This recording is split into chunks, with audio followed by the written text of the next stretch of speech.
very warm welcome to all of you to the 37th Annual Showcase of the Arts. We are so privileged, we feel so privileged to welcome you. My name is Ingelor Welch, and I'm co-president with Peggy Bachman, and I hope you very much enjoy this show. It's been our privilege to present to you. I want to add my blessings on all of you who came out of your gardens and came here today. We're so pleased to have you see our award winners, and also you'll have an opportunity to meet the chairs of these competitions, people who do all the hard work. Thank you.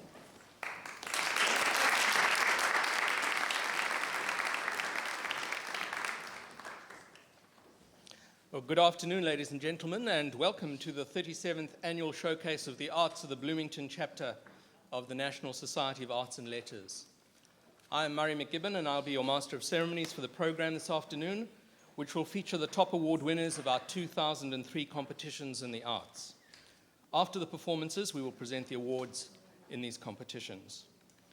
The program today will deviate a bit from the printed program. Daishin Chang's accompanist has to leave to play at a recital later this afternoon, so Daishin will appear in the early portion of the program, and Elisa Torres will close out the first half of the program. We begin with Sarah Smith. Sarah, from Boca Raton in Florida, is at present a freshman in the ballet department of the School of Music at Indiana University, and she plans to major in ballet performance with an outside field of nutrition science. She began studying ballet at the Boca Ballet Theatre when she was 11. By the time that she was a freshman in high school, she was attending the Harrod Conservatory, and after graduating, she spent a year training at the Joffrey Ballet School in New York City. She has had starring roles in productions of La Bayadère, The Nutcracker, and Swan Lake. This next summer, she will spend 6 weeks training intensively at the American Ballet Theatre in New York City. For us, she will perform a variation from La Bayadère. Ladies and gentlemen, please welcome Sarah Smith.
Sam Wooten comes from Marietta, Georgia, and is completing his first year in the Master of Fine Arts program in acting at Indiana University.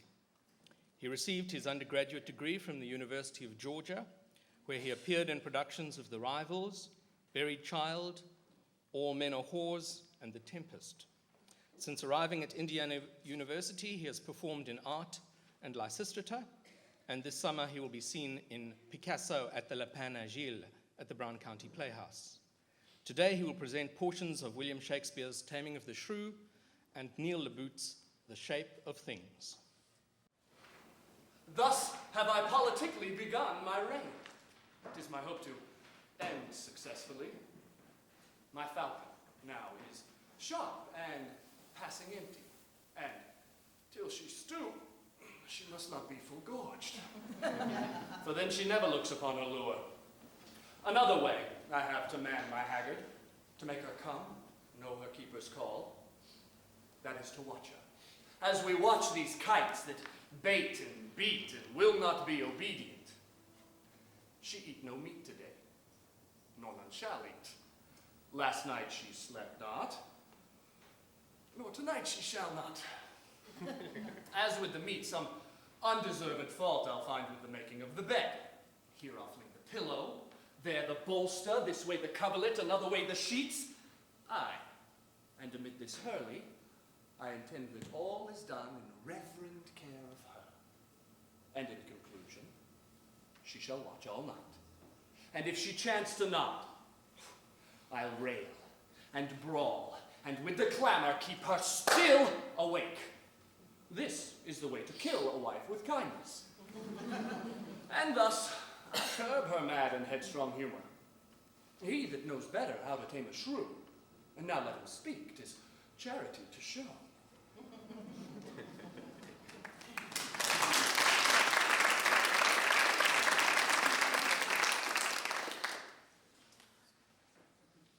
When Picasso took a shit, he didn't call it a sculpture.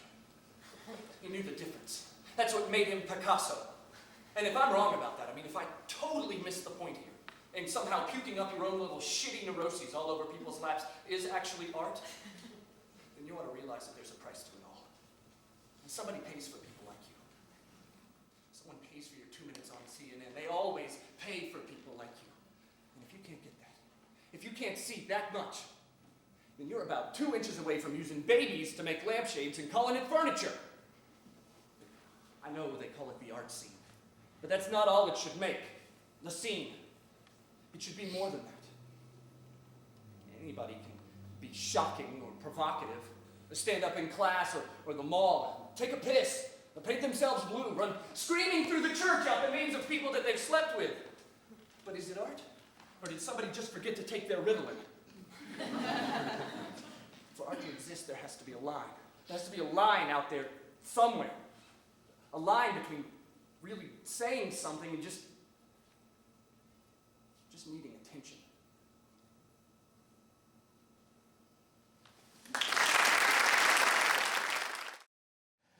Daishun Chang is from a family of bassists in the city of Harbin in northeast China. He began playing the double bass at the age of 9 and was admitted to the Central Conservatory of Music in Beijing when he was 10. In 2000, he graduated from the Interlochen Arts Academy, and he now studies with Lawrence Hurst in the Artist Diploma Program at Indiana University. Chang has won a number of prestigious awards. These include first prize in the 2001 International Society of Bassists Solo Competition, grand prize in the 2-year-long American String Teachers Association National Solo Competition, first prize in the 2002 Young Artists Competition of the Women's Auxiliary of the Minnesota Symphony Orchestra, and first prize in the 2003 Young Concert Artists Auditions. At the auditions, he also received 5 special prizes. The Claire Toe Prize, which sponsors his New York debut on May the 18th, 2004, the Washington Performing Arts Society Prize, a Washington, D.C. debut at the Kennedy Center, the La Jolla Chamber Music Society Prize, the Orchestra New England Prize, and the Fergus Prize. Quite exhausted after reading all those. For us this afternoon, he will play a number by Pablo de Sarasate. Please put your hands together for Daishun Chang.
Kim McGlynn was born in South Korea, adopted by her parents, and grew up in Lower Merion, Pennsylvania, just outside Philadelphia. She attended a Quaker high school and then Oberlin College, from which she graduated in 2001 with a Bachelor of Arts in Creative Writing, English, and Religion. Currently, she is pursuing a Master of Fine Arts in Fiction, as well as a Master of Arts in Literature at Indiana University. Previously, she has received honorable mentions in competitions for the Diane Vruels Fiction Award at Oberlin College and the Lois Davis Ellison Award at Indiana University. This afternoon, she will read selections from her short story, Grace. Hi, I'm going to read two passages from my short story, Grace, but before I do that, I'm going to give a brief plot synopsis. The title character and narrator is a woman in her late 30s named Grace, who is living just outside of Philadelphia, Pennsylvania. She's a working artist, and she teaches a Wednesday evening class on basic sculpture for some extra income. Two characters you need to know for this section are Josh, her ex-husband, who she still talks to on the phone and may in fact still be a little bit in love with, and Dean, a man in her sculpture class who only has one arm and who she's starting to build a relationship with. Also, Ernest is a character who appears very briefly, another man who's taking the sculpture class. I'm going to read a selection from the beginning of the piece, which relates backstory concerning Grace's relationship with Josh, and then I'm going to skip to a scene from the middle of the story where Grace is getting to know Dean. So if you're following along, the first selection begins on page 2, and the second begins on page 13. After Josh decided he was leaving Arizona, there was no reason for me to stay. Back east to the land of snow and ice, Josh said when I told him I was leaving too.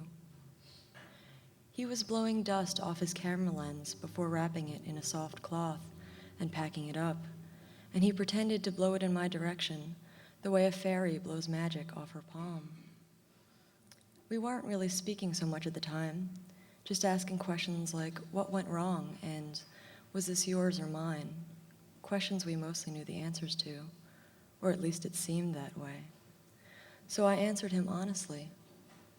Away from the land of sun and heat, I said. Back home, or what feels like it.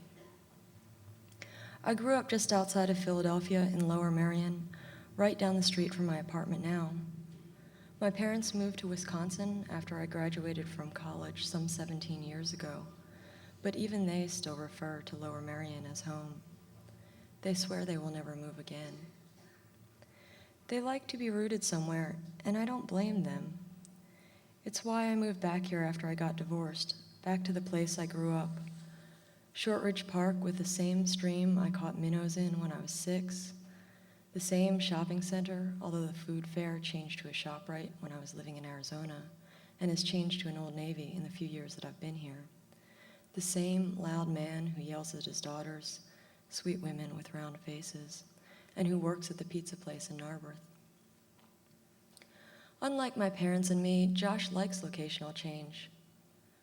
He's a wildlife photographer, and he's moved all around the country, from Louisiana to North Dakota to Maine, taking pictures of animals that interest him. He's gone to other countries, too. He's got pictures of everything from manatees in South Florida to meerkats in the Kalahari Desert. Currently, he's in Minnesota studying a pack of timber wolves who he's named the Daniels 7. Why Daniels? I asked him. For David Daniels, he told me, the countertenor from that Scarlatti CD I gave you last Christmas. He paused, and I could picture him smiling, his eyes dark and polished like dried beans, his beard a content shade of black. When we were together, I'd begged him to shave his beard because it made him look too mysterious, as if he was always scowling or smirking. I couldn't tell which, but he hadn't. I always told him that was the beginning of the end, though of course I knew better. In the end, he was gone for weeks at a time, away on various projects, camping out like a middle-aged Boy Scout. In the end, we drifted apart, or maybe just realized that we hadn't been so similar in the first place. In the end, he said he had his career, and I told him I'd had an affair. In the end, he moved to Minnesota, and I moved back home. Because wolves have beautiful voices, I told him after a minute, because they sing cantatas to the moon. I always knew exactly what he meant, even when things were bad between us. Like I knew he was leaving when he came in from the desert that night and told me that he'd found a lizard tail lying by the side of the road, dropped from the claws of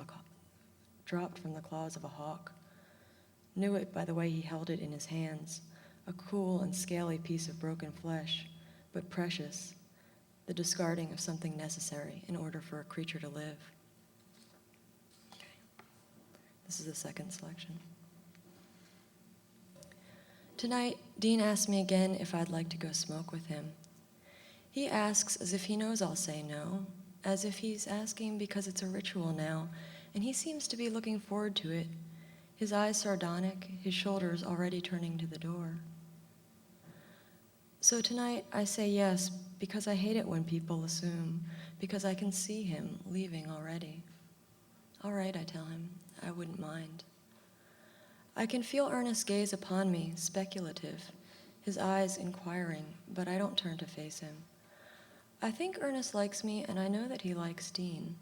I can see it in his eyes when he talks to him, a certain light in his eyes when he jokes with him, the kind of respect that men show each other, rough and affectionate, the way they jostle shoulders or clap each other on the back to say they love each other. Perhaps Ernest approves. I walk in silence behind Dean, and we stand in silence together outside. It's starting to get dark early, and I can see the moon off behind the trees in the parking lot. It's slight and curved like a fingernail sliver. I shiver a little bit, and Dean starts as if he's just now aware of me. You're cold, he says. I shake my head. Someone walked over my grave, I tell him, and he smiles. He doesn't offer me his jacket the way most men would do, just nods and smiles, accepting what I've said. Instead, he offers me a smoke, flicking his wrist, the cigarette rising perfectly out of the pack toward me, and when I take it from him, he lights it for me without asking.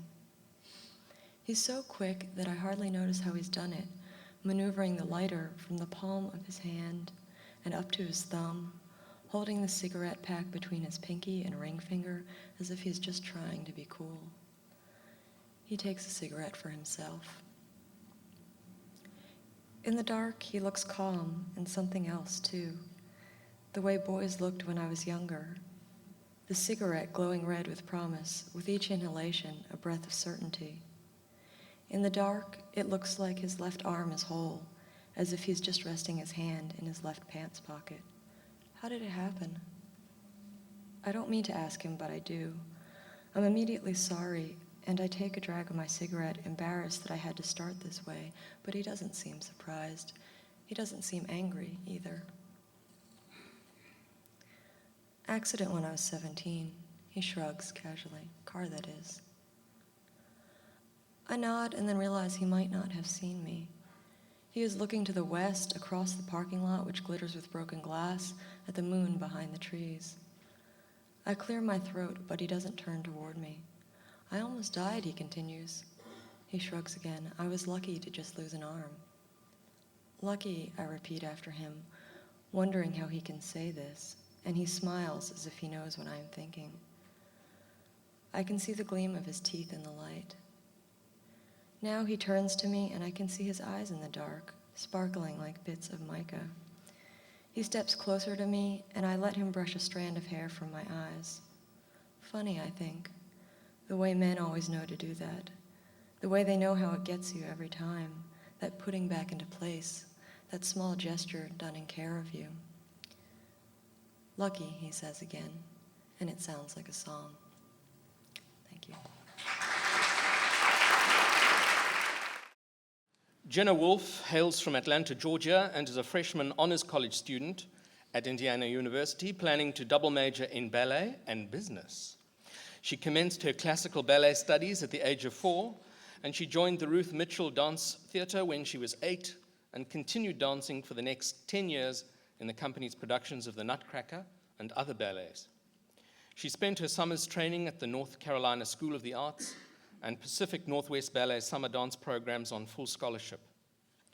Before arriving at IU, she performed soloist roles at the Southeast Regional Ballet's Gala performances and at the Spoleto Arts Festival in Charleston, South Carolina. Since coming to IU, she has appeared with the Indiana University Ballet Theatre in several works, including The Nutcracker and Swan Lake. She will dance a variation from Peter Tchaikovsky's The Nutcracker. Please welcome Jenna Wolfe.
Ira Amix will receive his Master of Fine Arts in Acting from Indiana University in May. On the IU stage, he has been seen in Moon for the Misbegotten, Scipino, Waiting for Godot, Translations, and Life During Wartime. He has also acted with the Idaho Shakespeare Festival Company at Boise State University and the Bloomington Playwrights Project. He is producing a play in New York this summer. Today we will hear him in roles from Stephen Dietz's 10 November and William Shakespeare's King Lear. Ira Amix. Hello, everyone. I will be doing Edmund from King Lear and Young Sailor from 10 November.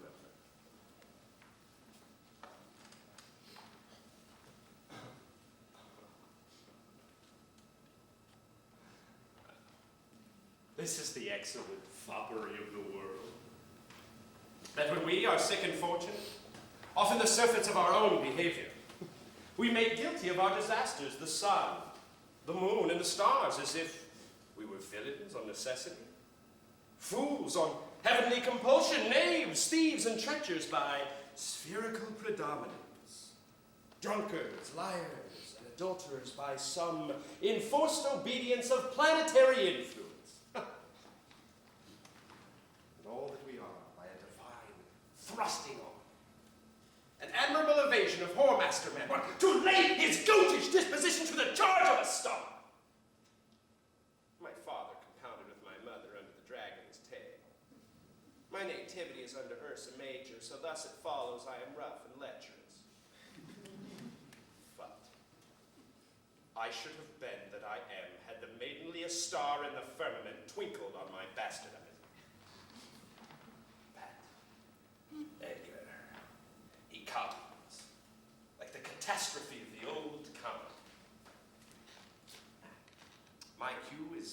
villainous melancholy, with a sigh like Tom O'Benn. These eclipses do portend these divisions.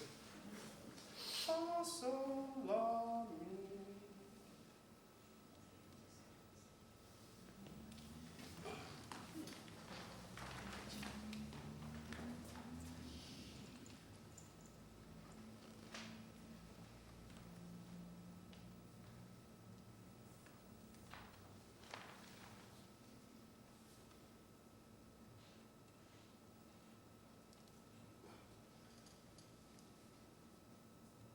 Books and records to Sarah.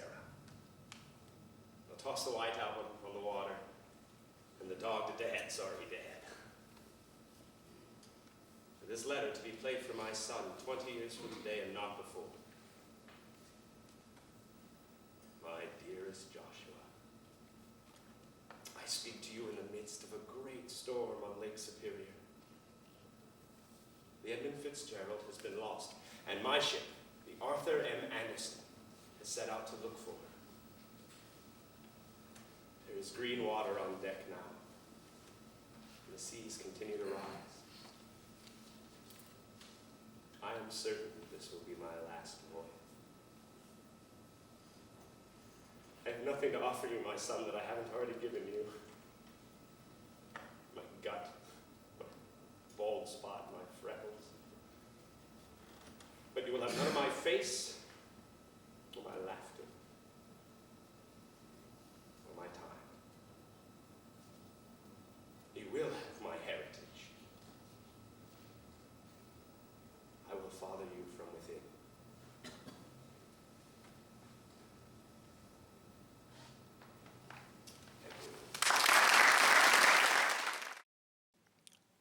Elisa Torres is a native of Puerto Rico and began her harp studies in 1987 at the Conservatory of Puerto Rico. After completing her studies at the conservatory, she went on to earn a bachelor's degree in harp at Indiana University under distinguished Professor Suzanne MacDonald, and she is at present completing her master's degree in harp performance at IU. She has been an active performer in Puerto Rico, playing with the San Juan Pops, and in 1998 with the Puerto Rican Symphony Orchestra in the renowned Castles Festival. Elisa has also collaborated in popular music recordings with various artists. She will play for us pieces by Maria Auguste Durand and Bernard Andres. Ladies and gentlemen, Elisa Torres.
Well, welcome back.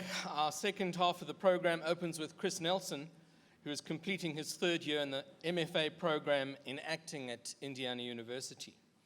A native of Birmingham, Alabama, he has performed in A Streetcar Named Desire, A Moon for the Misbegotten, Much Ado About Nothing, Parade, God's Country, Translations, and Equus for IU.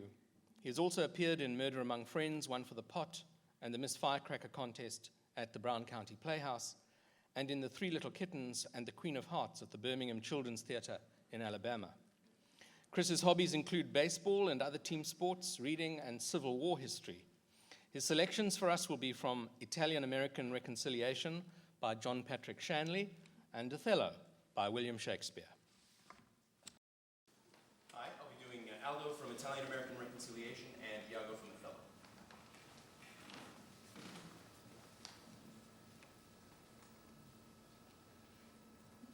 You want her back?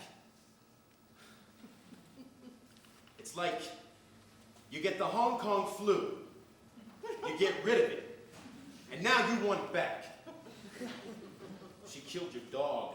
The woman shot your dog with a zip gun, and now you want it back? Ah, Huey, why? What are you telling me here? Oh, your life doesn't mean anything without a well, I'm not going to argue with you there. I don't know whether your life means anything or not. Maybe it doesn't mean anything. Who cares? Why should your life mean anything? My life doesn't mean anything. Maybe that's the good news. All right. Your life meant something when you were with Janice. Yeah, it meant heartache, screaming, bad food, and finally a dead dog. Is this something to miss? Listen, Huey, a lot of people have an expression of this problem.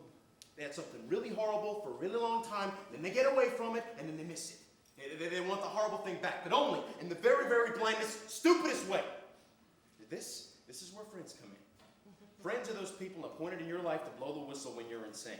And I didn't hear from you for a while. I call you, no answer. So immediately when I thought about it, I figured you were having some kind of mental episode. So, I'm your friend. I'm here to do my job. Wake up!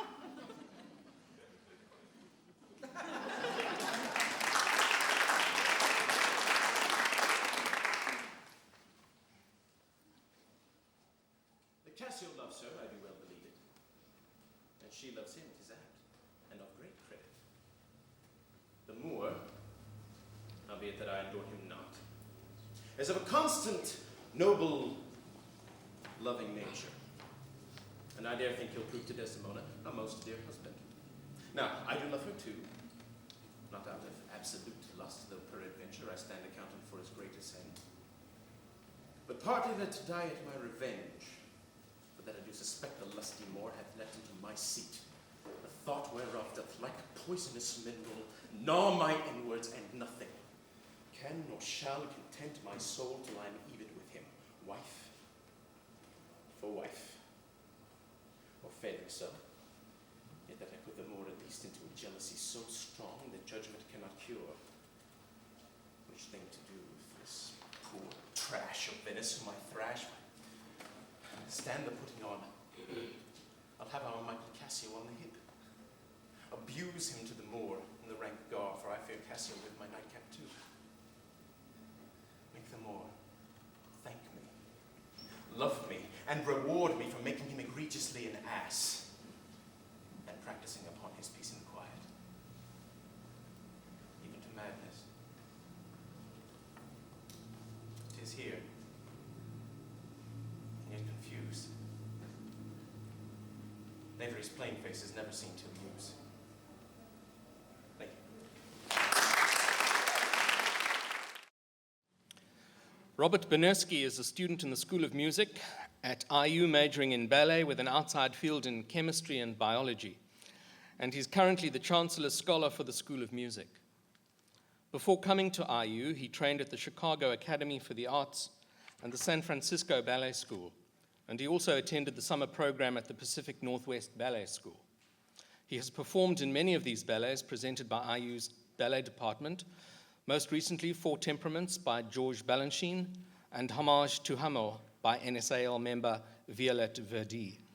Today he will dance Gopak, a Russian character dance. Please welcome Robert Bernersky.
Misty Harper comes from Georgia and is a first-year student in the MFA Creative Writing program at IU.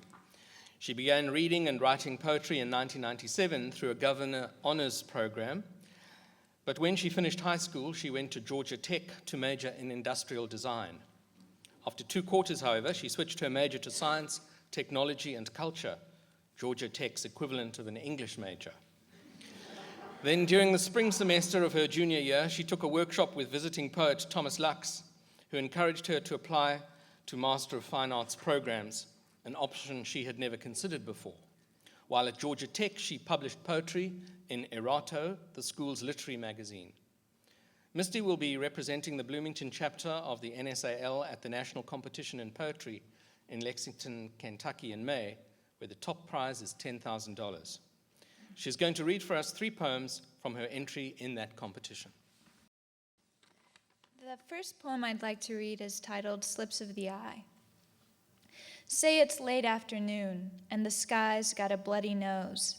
Say a woman on a green bicycle sees a blue, warped canvas cresting a trash pile, a crude painting, half sea and shore, half sky, 3 sailboats bobbling the horizon. The canvas is cracked and weathered, its signature, a year numbed off an old coin. Say she bikes off with this sea painting, and as she turns a street corner, the sea breaks on a telephone pole and folds inward like a child called stupid. Say it. Or an injured bird, wings buckling, and they begin to careen. Say all of this, the wobbling, the color of the bike, the ruined canvas, brings you 2 things at once. 1, how in some novelist's diary, Virginia Woolf, you mistook mothers having the seats painted green as mothers having the seas painted green. Say you saw tanned sailors floating on yellow inner tubes, paintbrushes greening shingled waves. 2, a man who used to pedal by your porch, a trash bag of aluminum cans on his shoulders, boom box in a basket. How one day he rode by with a handwritten biblical sign, something about evil de-storying us. And the second poem is Frank Leaves Missouri for the First Time. Frank spent the summer on sabbatical from the family abattoir. He went to Italy to sit in gondolas and walk through cathedrals and pigeon flocks. He came back with souvenirs and recipes, back to his wife, religious and plump, back to his brick butchery, squat as a stump, with its cement floors and the bowels and beef flanks, the hog teeth and tongues, surplus lungs. He flew back to gravy, the lawnmower, the TV, back to shaped like a boot, ain't it, Frank? Say something in Italian, and was it pretty, Frank? Frank came back like a boomerang saying, yeah, it was real pretty, real pretty. He came back like a tumor, purple and fisted. Nobody thought to ask why he returned. If they had, he might have said, because the things here, they inherit you. Often as his knife swims silver through the meat and then stumbles through the joints, he sees again the statues left incomplete, the stone heads frilled at their neck bottoms, the men's arms cut off at the wrist, as if sculpting the hand would have been too difficult. What to do with it? Have it waving or holding something, bracing the hip or drooping beside? Scientists say homing pigeons have magnetite inside their brains. Like a net, it drags them home. And the last poem is Wednesday morning ballet lessons at the nursing home. 3 lanky men and 7 ladies twirl across the parlor floor, heirlooms, china teapots looping near a table's edge. A nurse who hoped to be a ballerina gives instruction. Ralph wears a yellow tutu and slacks. Anne's bunioned-toed, one's frail hip bones, seashells. Lizzie holds a baby doll. 3 wear silver slippers. Rose drools. Albert's a creaking top that cannot spin for long, and Johnny's humming. Mary skipped today because a girl has come from beauty school to style hair free of charge. She's not so good yet. Mary needs her hair a sturdy black again. The girl is standing, moving hands through white hair thin as Bible pages. She sees hair lately, even where there's none. The wisteria against the window, for instance, hangs like purple beards. She saw the same thing almost yesterday, while Ralph ate, holding a bunch of grapes to his mouth. Thank you. Michael Nemirovsky began his piano studies at the age of 7 in his native city of Moscow and gave his first recital at the age of 9 at the Nessun School of Music. After emigrating to Israel, where he studied at the Rubin Conservatory, he moved to New York to study at the Manhattan School of Music. He is currently a student of Edward Auer at Indiana University and working towards a master's degree.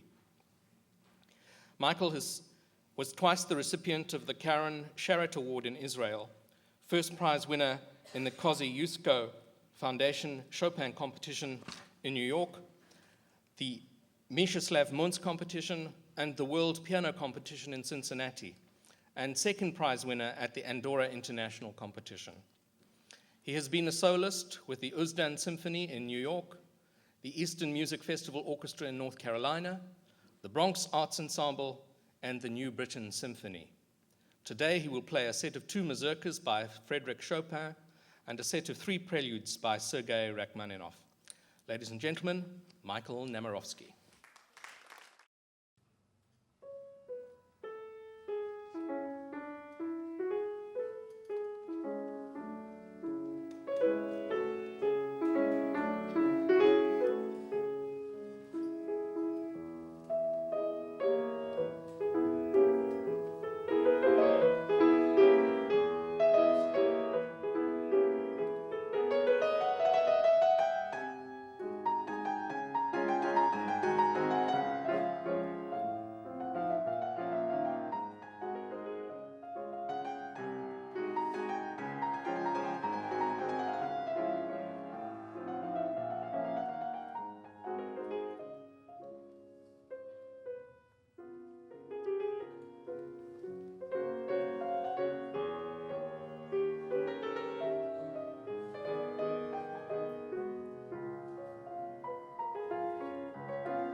Sarah Roth has been dancing for 14 years. She began her study at the Frederick School of Classical Ballet in Maryland, where she first danced the variation she will be doing today. In the fall of 2000, she enrolled in the Indiana University Ballet Department and will graduate in May with a Bachelor of Science in Ballet and an outside field in education. Next fall, Sarah will join the Boston Ballet Company for its 2003-2004 season. She will perform for us a variation from Peter Tchaikovsky's Sleeping Beauty. Sarah Roth.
Jose Antonio Garcia from Hamden, Connecticut is a third-year student in the Master of Fine Arts acting program at IU. Before coming here, he was at the University of Connecticut, where he received a Bachelor of Fine Arts. Since arriving at IU, he has had roles in Lysistrata, Art, American Buffalo, Much Ado About Nothing, God's Country, True West, and Oedipus. This summer, he'll be playing the name role in Picasso at the La Panagile. He has also appeared in One for the Pot at the Brown County Playhouse. In 2002, he was named the best male performer at the National Stage Combat Workshop in Las Vegas, and he is a recognized actor combatant by the Society of American Fight Directors. He will present selections from William Shakespeare's The Tempest and Miguel Pinero's Short Eyes. My first piece will be Trinculo from The Tempest, and the second one will be Net from Short Eyes.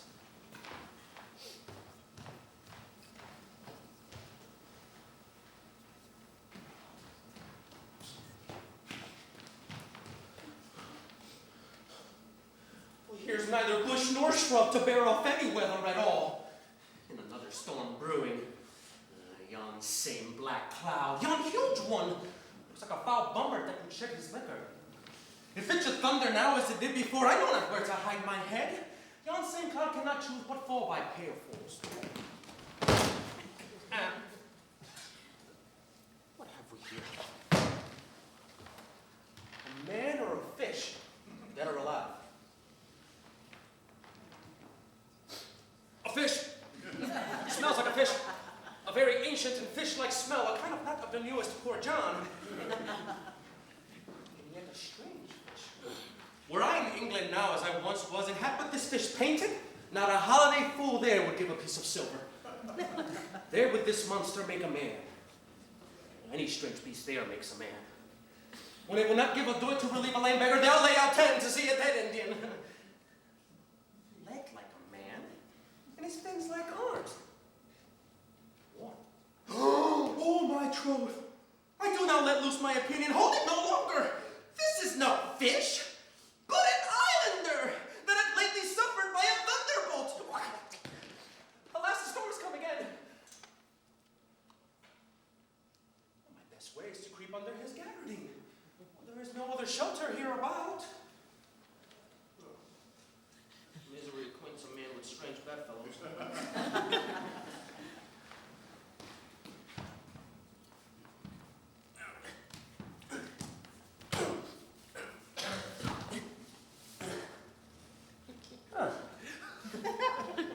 I will here shroud to the dregs of the storm be past.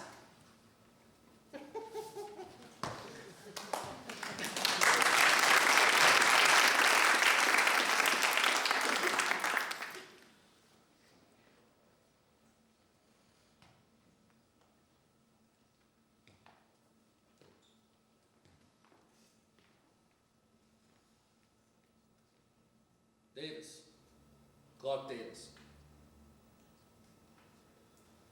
On the gate!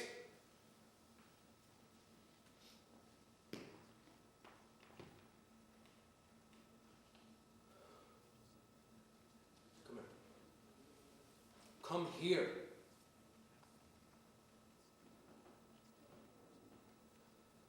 White trash. Filth. Let me tell you something. And you listen good, because I'm only going to say this one time and one time only. This is a nice floor. A quiet floor. There has never been too much trouble on this floor. Now with you, I smell trouble. Now I'm not one to question the captain's or the warden's motives, but just this once I'm going to ask why they put a sick fucking degenerate like you on my floor. If you talk out of the side of your mouth one time, if you look at me sideways one time, if you mispronounce my name once, if you take more food than you can eat, if you call me for something I feel is unnecessary, if you oversleep, undersleep, you just give me one good reason, and I will tear your face apart so bad your own mother will not know who you are. Shut up! I am talking to this bitch. I have an 8-year-old daughter who was molested by one of these sick bastards, and I just as well pretend he was you, Davis. Do you understand? Sit down, Murphy!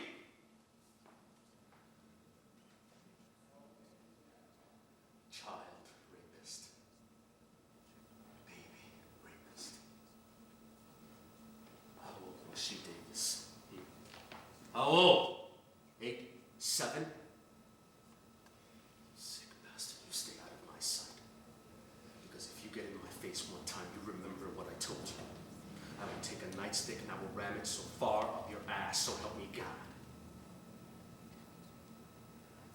I hope they take you off this floor, send you up to Sing Sing. The men up there know what to do with degenerates like you. Yeah, that's it, I'm done. Lock in! Lock in for the count! Hey, Davis. Captain outside of the fridge wants to speak to you. He takes you off this floor.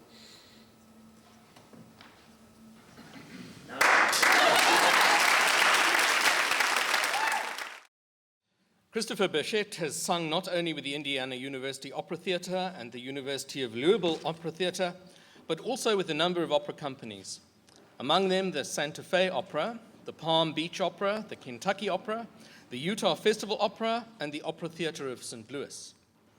His extensive concert experience includes work with the Indiana University Orchestra and Chorus, the University of Louisville Orchestra, the Boulder Bach Festival, and the Palm Beach Opera Orchestra, the Indianapolis Symphonic Choir, and the Louisville Orchestra. Among his numerous awards are first place in the American Bach Society Bach Choir of Bethlehem competition, the Virginia Adams Vocal Fellowship, the Palm Beach Opera Vocal Competition Priscilla and Dennis Rocco Award, and third place in the Orpheus Vocal Competition. He has also been a Metropolitan Opera Regional finalist and a winner of an Encouragement Award. A former student of Giorgio Tozzi, Christopher is currently studying with the Metropolitan Opera baritone Timothy Noble. Today he will sing for us arias by Erich Korngold and Jacques Offenbach.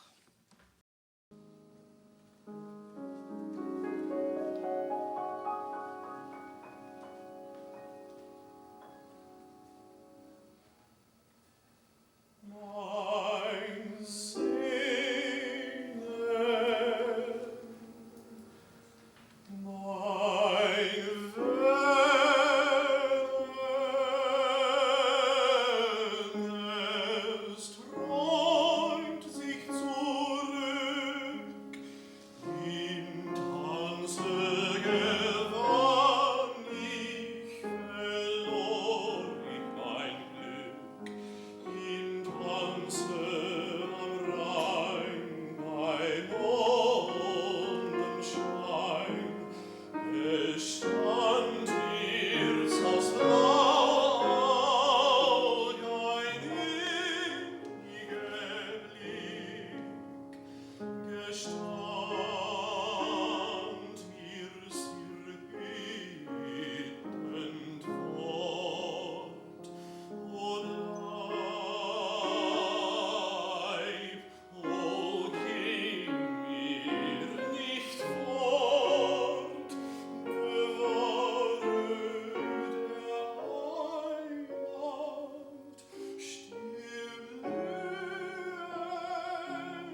Well, that brings us to the end of this afternoon's performances, and it gives me pleasure now to introduce Peggy Bachmann and Ingelor Welsh, co-presidents of the Bloomington chapter of the NSAL, who will preside over the remainder of today's activities.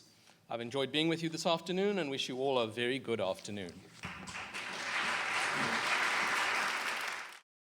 It's definitely a wonderful privilege to be part of this organization, and it's all done by volunteers and friends of the art. And what we're doing now is we're going to introduce the chairs that are responsible for each and every one of those disciplines. It's impossible, or it would be impossible, to do this show and this showcase without the chairs. And the first one is Helga Keller. She represents visual arts, and I want you to know it's a lot of work that goes into these programs before they come for you to see, and also for the competition to come along. So Helga Keller is visual arts. Are you going to come up, Helga? I can't see. This blinds me something fierce. Can't see her either. And doesn't she hand hers out now? Yeah, and you hand up. Yeah, and you go. 100 artworks were submitted to our competition by young people from southern Indiana who have sometimes their roots in other areas of our country. And what I find so special about the visual arts competition is that the artists give us a little glimpse into their private lives. Sometimes their inspiration comes from their birthplaces, maybe in Utah, or they have lived in Philadelphia, the cradle of fine arts, or they just have spent a leisure afternoon doodling away on their coffee table. Many of them have also been inspired by the sometimes interesting moods over Bloomington and over southern Indiana.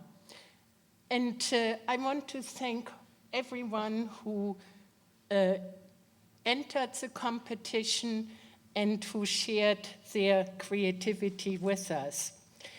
And it's not possible to give awards to everyone, but we enjoyed looking at all the artworks. And I wanted to share with you a quote from Michael Kimmelman, the chief art critic for the New York Times, who said one can only speak properly about painting in front of paintings.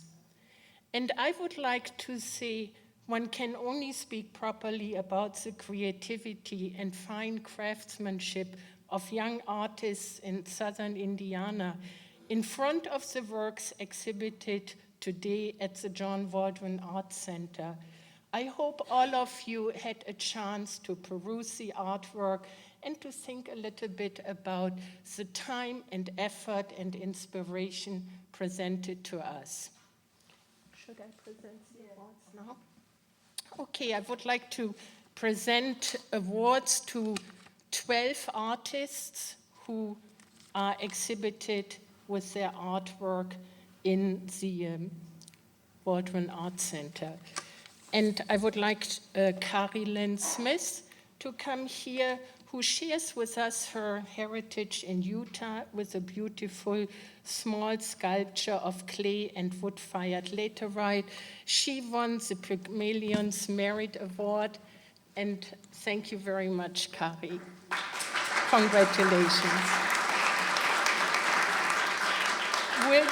William Hunter Stamps won the Pygmalion gift certificate for his ceramic sculpture, Dunking Booth, and there's also his second sculpture on exhibition, very inspirational during Lent times.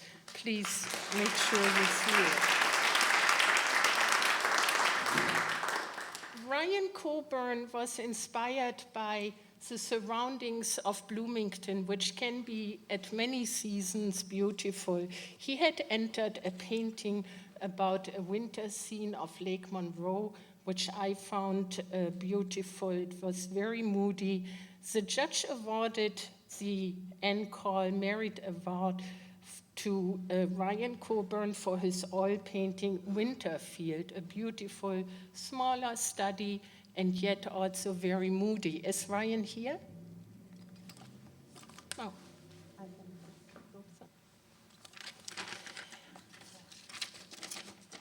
Grayson Cox, who is not quite unknown to the NSAL, once again submitted beautiful prints, and this year he won the Klein Merit Award for his sandblasted mezzotint dungeon.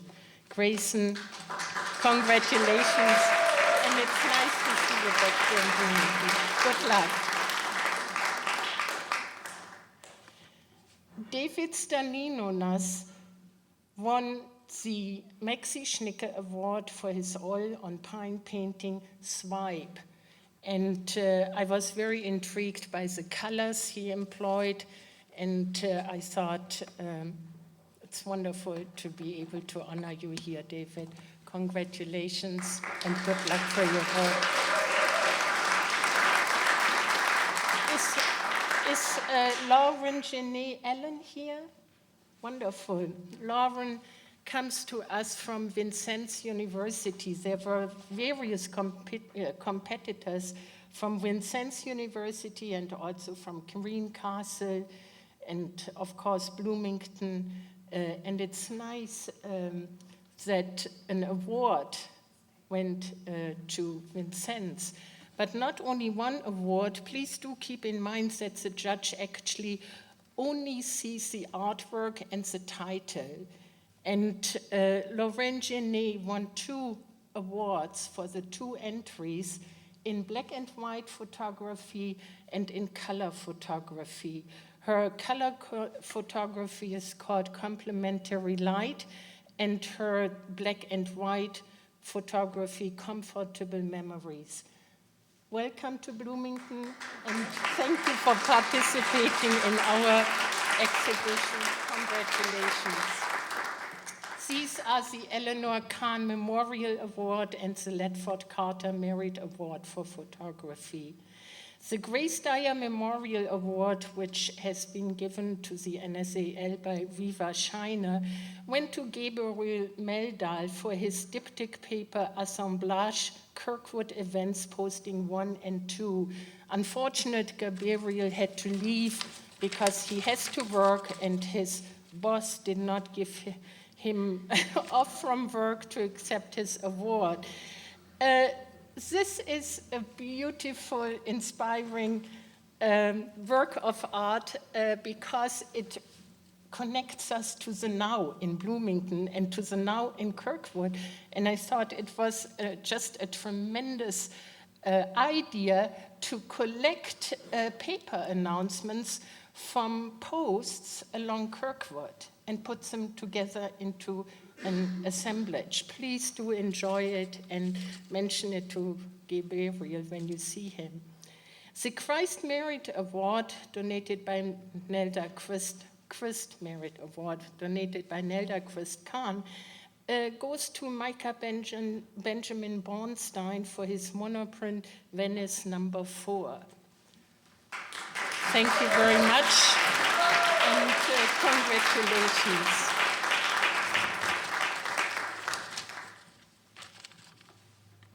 We are also honoring one of our great professors at Indiana University in metalsmithing. And today's students in the School of Fine Arts who work under the guidance of Professor Long might often hear Alma Eickermann's name.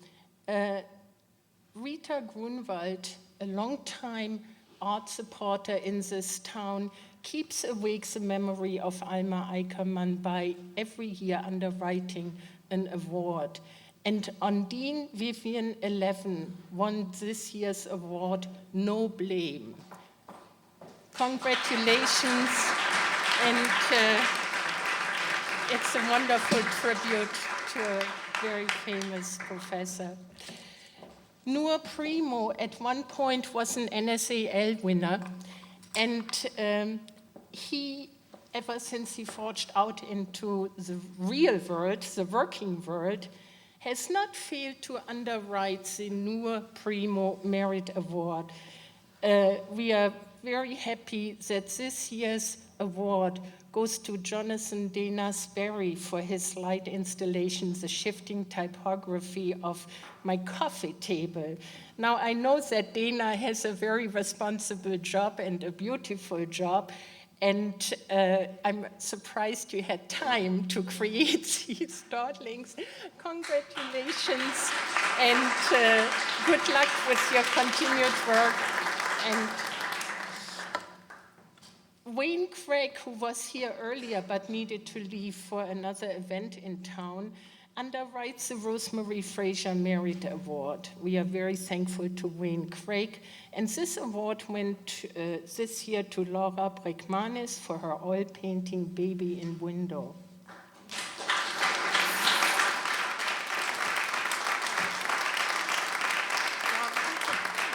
Congratulations and good luck.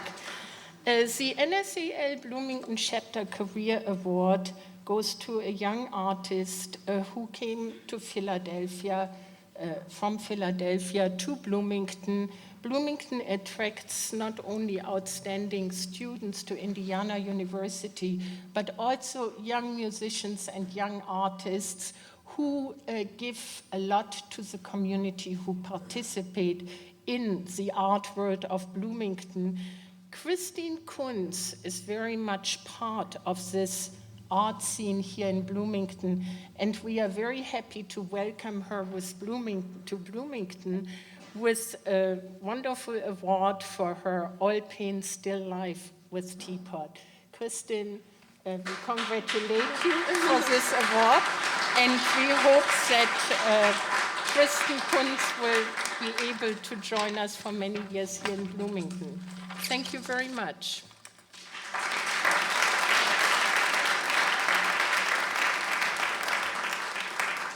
Thank you, Helga. I would say perhaps that the art discipline is the most time-consuming to be chair of the art, because you have to get the word out, you have to be there to receive the paintings, you have to be there to give out the paintings. It's really a job, but I think we can all tell that Helga enjoys it. I would like to introduce you to another hardworking chair, Joanne Athanas, who's chair of the dance discipline. You may think that Joanne looks like one of the little ballet dancers. I always think she does, but you know what she really is in real life? She's a CPA. And this is, what, April 13th? So she really took time away from her work. Thanks, Joanne. I'll be brief. I'd like to thank all 17 of the dancers who participated in the competition for making it so challenging, meaningful, and enjoyable for those of us who were there to see it. I'd also like to thank our 3 judges, and especially our member, Violette Verdi, who generously gave her time to coach and encourage all the competitors.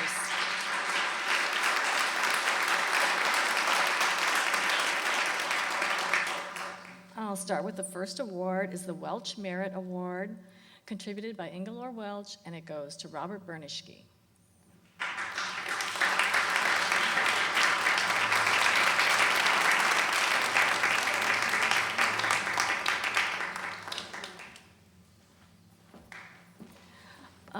The next award is the Shiner Merit Award and the Jingles Merit Award, contributed by Reva Shiner, Mary Ann and Bruce Jingles, and it goes to Sarah Smith.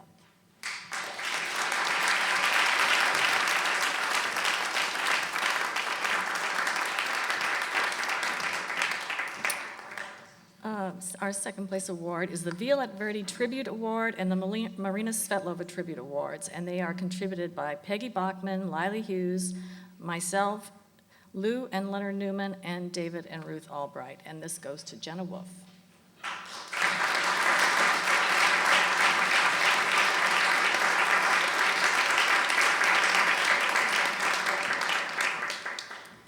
And finally, our first place award, contributed by all the members, goes to Sarah Roth.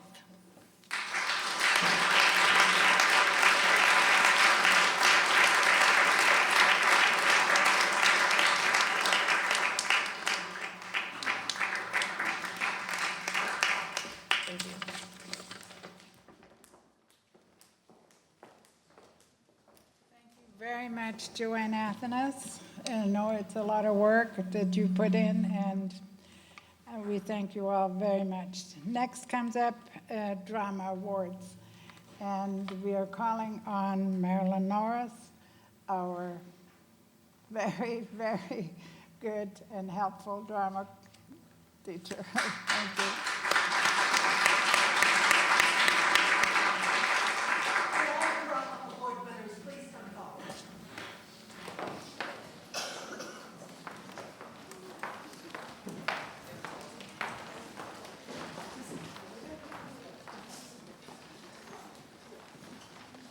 To choose to be an actor is an act of courage.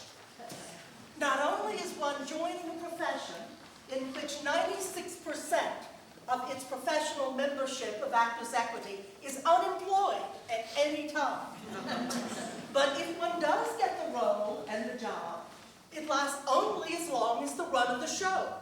And then you have to start job hunting, role hunting again. And to get that role in the first place, to get that job, there is no 1-hour interview or 30-minute interview or even 15 minutes to sell yourself to the director or the casting director or both. You have 1 to 2 minutes to convince that director and or that casting director that you are the actor for the role. So it is because of the excellence of the auditions by these people that we are honoring them as drama winners today, because a panel of very distinguished 3 judges determined that theirs were the best of the best auditions. So congratulations to, beginning with the Penny Merit Award donated by our own member, George Penny, Alia Maria Tawil.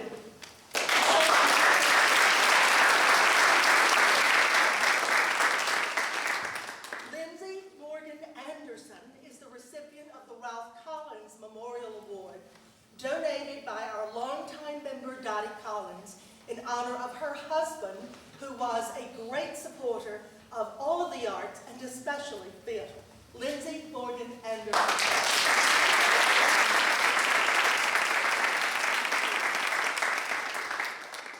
The Laserwitz Merit Award is donated by NSAL members Catherine and James Laserwitz, and it goes to Eliza Bland Hart.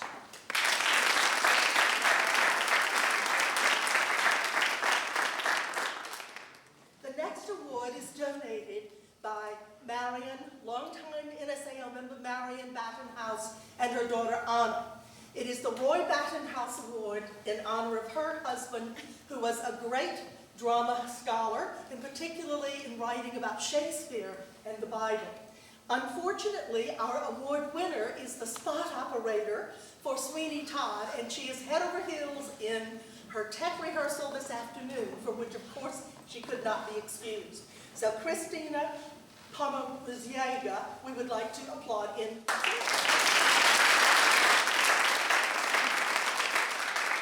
You'll see her spot work beginning Friday. Our next award is donated by NSAO members Becky and Frank Samalas. The Her Samalas Merit Award goes to Joshua Gaboya. Congratulations.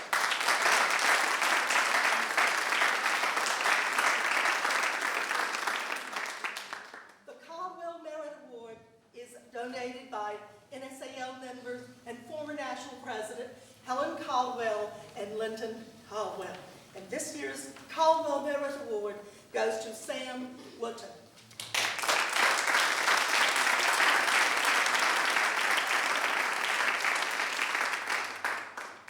The next award is presented by Marion Bankart Michael and R. Keith Michael.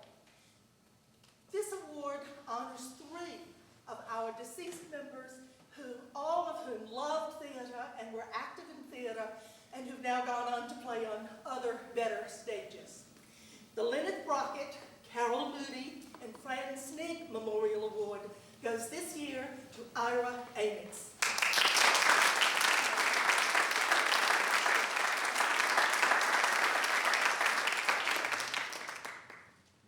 Another former national president, Reva Shiner, is the donor of the Laura Shiner Memorial Award, which honors her daughter, who, though she achieved fame in computer and technical fields, was a theater major here at IU and loved theater all of her life. The Laura Shiner Memorial Award this year goes to Chris Nelson.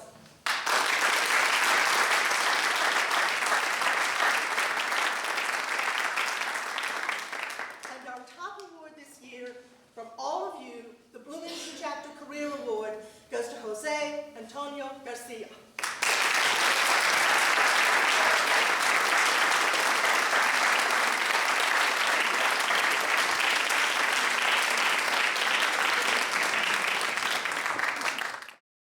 Thank you, Marilyn, for the way you do this. You always do it with a dramatic flair. It's wonderful. The next chair I would like to introduce is Ruth Albright. Ruth Albright is Ruth is our last year's president of NSAL. A lot of our chairs have full-time jobs, and Ruth does too, doing volunteer work mostly for the arts. And she is also the wife of David Albright, who is the chair of the showcase. It was a fun year to be literature chair this year because the national focus is on poetry. So we decided that we would have two competitions, one in poetry, and that winner will go to the national convention to compete against 19 other poets from other chapters of NSAL. And we also had a general literature competition, which is we always have, and we thought that there was no reason to do away with that and have just poetry, so we had two. I know two of my judges are in the audience today. With these lights in your eyes, you can't see anything, but Alice Fryman from Indianapolis was longtime professor at the University of Indianapolis is here. She was one of our national, one of the judges for the National Poetry Competition.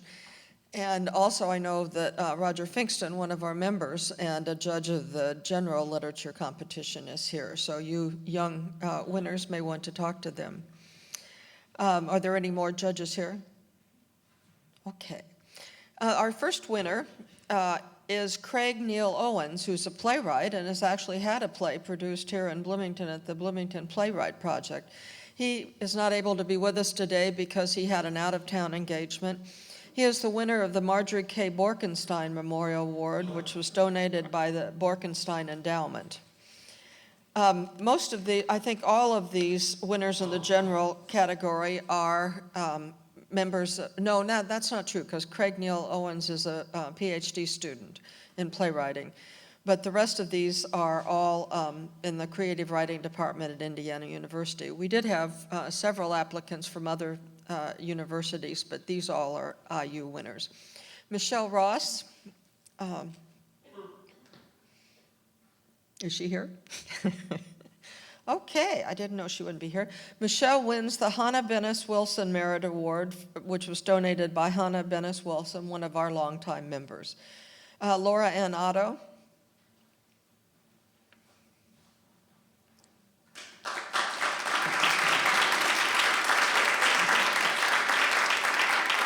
Sorry, got to get the right one out. Laura wins, for her novel, Laura wins the Josephine K. Piercy Writing Award and the John McCluskey Merit Award, donated by the Piercy Endowment and John McCluskey, one of our members and also a writer himself. Thank you and congratulations, Laura.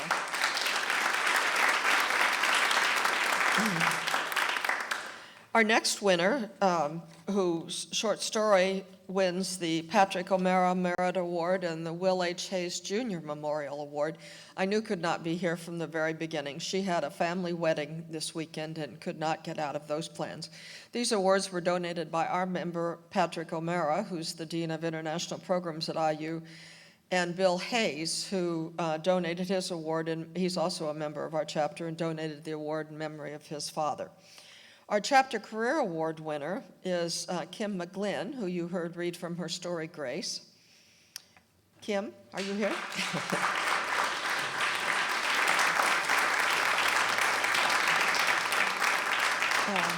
These chapter career awards are our top awards and are donated by members of our chapter. Thank you very much, Kim. Now to the poetry competition. We had 3 winners in the poetry competition. The first is Micah Ling, who unfortunately was not able to be here today. She is a senior at DePauw, and she had a 4 o'clock class this afternoon, if you can imagine that, which seems totally unfair to me. She wins the Georgia P. Albright Memorial Award, which was given by David and Ruth Albright in honor of David's mother, who died a couple of years ago. Our second place winner in poetry is Chris Million.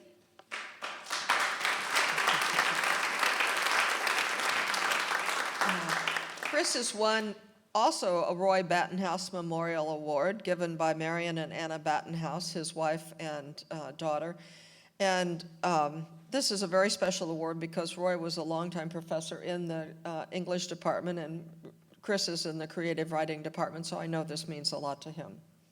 Thank you and congratulations.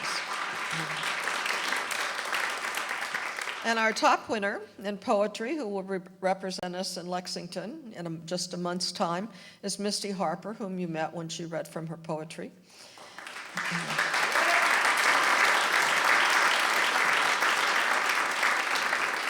She wins a very special award, the Mrs. Granville Wells Memorial Award, which is donated by the Herman B. Wells Endowment.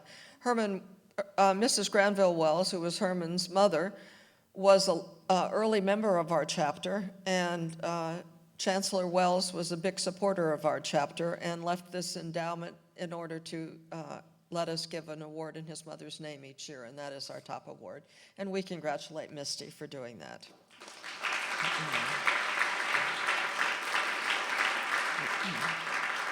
She will be competing for a $10,000 top award and there probably will be at least 5 or 6 sizable awards. Last year, our piano competitor won that top $10,000 award. So we all have our fingers crossed and hope that this will happen for Misty too. Thank you very much.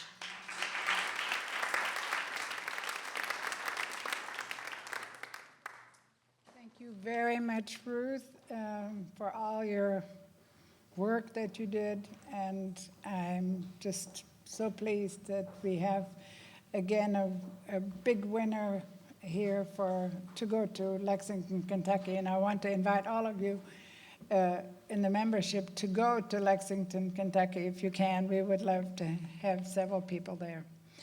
The next chair is Ginny and Doug Jewell, and Keith and Doris Johnson, and they chaired the music competition. The Johnsons can't be here. They're on a trip to Europe, and I think they're going along the Rhine River on a lovely boat. I hope they're going to have a good time. But Ginny and Doug Jewell, please. So it's very difficult for someone, for instance, in high school to compete against people of your talent and training and maturity. But that happens from time to time, and we wanted to recognize a student this year that we felt was outstanding, yet a young person. He is 17 years old. He's a Bloomington High School senior, or Bloomington High School South, saxophonist who studies under Professor Otis Murphy, and his name is Thomas Glassy, and he's 17 years old.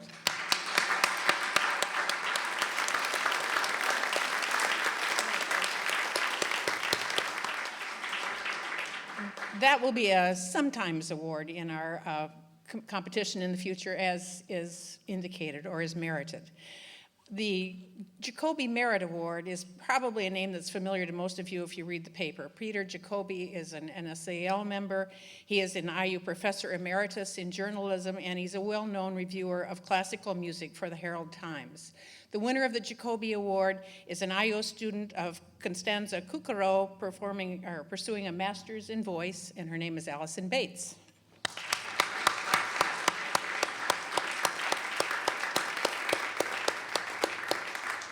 The Suzanne McDonald Merit Award, donated by Susan McDonald, who is a harpist and a professor of harp at IU and an NSAL member herself, goes to Megan Stout, who is a professor's choice because she is also a harpist and she's pursuing a bachelor's degree in music in harp.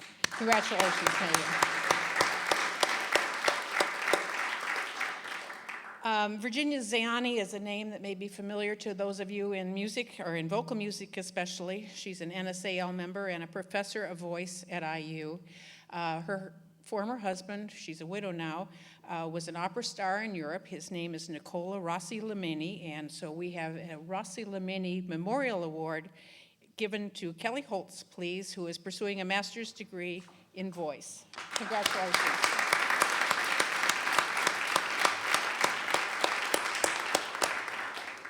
The reason we're spending so much time sharing the donors' names with you is because if it weren't for the donors every year, we would have nothing to give you. So you'll bear with us while we honor these generous people, I hope. Sometimes there's a memorial award, a very special one, and this one is one. Kenda Webb was the wife of the Dean Emeritus, Charles Webb, of the School of Music. And in her honor, this award has been dedicated by NSAL members Helga Keller, who you just saw a little bit ago, and her husband Howard, Roberta Somack, as well as Wayne Craig, in memory of Kenda, who was a longtime member of NSAL, a musician in her own right, and the beloved wife of Dean Charles Webb.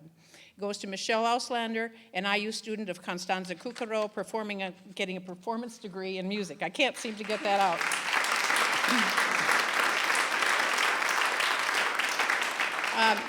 We heard mentioned a bit ago a little bit about the staging that's going on today for Sweeney Todd, and unfortunately we have a vocal person, or fortunately for her, she has a major role in Sweeney Todd coming up. That's Catherine Lindsay, and Catherine was to have received today the Donald Felton Memorial Award, which was donated by NSAL member Mary Ann Felton in memory of her husband, Colonel Donald Felton, who was a much-loved music lover and longtime supporter of the arts. That was to go to Catherine Lindsay, who is a voice student of Patricia Wise, who is pursuing a bachelor's degree of music in voice. So let's give her our hand.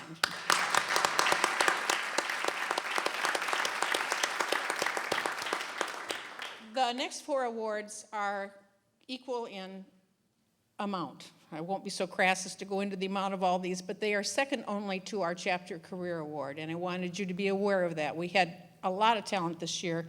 We had 35 competitors, about 20 of them were in voice and about 15 in instrumental.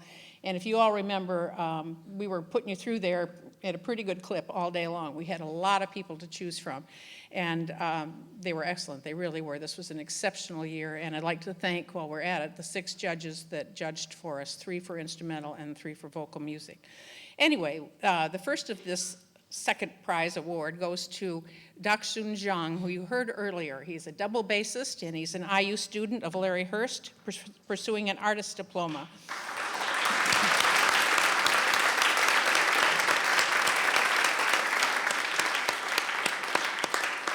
He has received the Elizabeth Burnham Merit Award given for instrumentalists, and I think you can agree he's absolutely outstanding.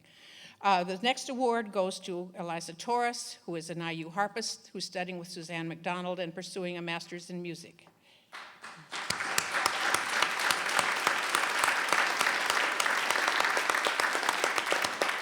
Eliza has just received the Margaret Bueller White Memorial Award for instrumental music.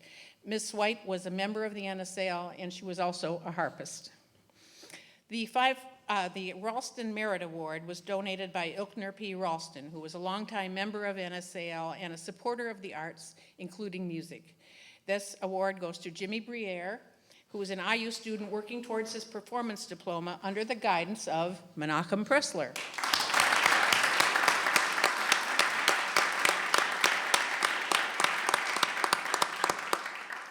The Caldwell Merit Award was donated by Helen and Keith Caldwell, the longtime members of the NSAL and generous supporters of the arts.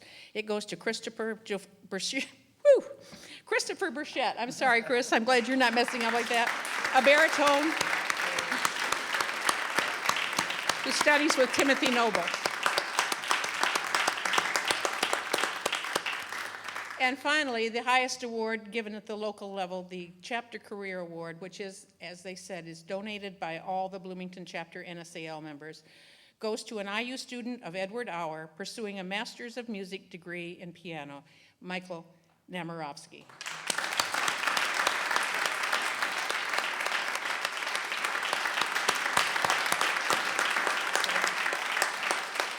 Thank you very much.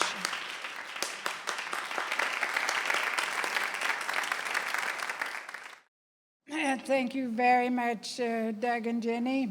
You did an outstanding job. I had the privilege to be at those competitions, and it was really wonderful to be part of that and see how it works. It's a lot of work. It's a lot of preparatory work, and it's just pretty involved. So we really, really thank all our chairs from the bottom of our heart, because they put in many hours, and it's all volunteer work, and it's done with a lot of love. Also, we would like to thank David Albright and Mary Carol Riordan, his assistant, for the showcase program, which I thought was wonderful. He did a wonderful job. Let's give him a hand.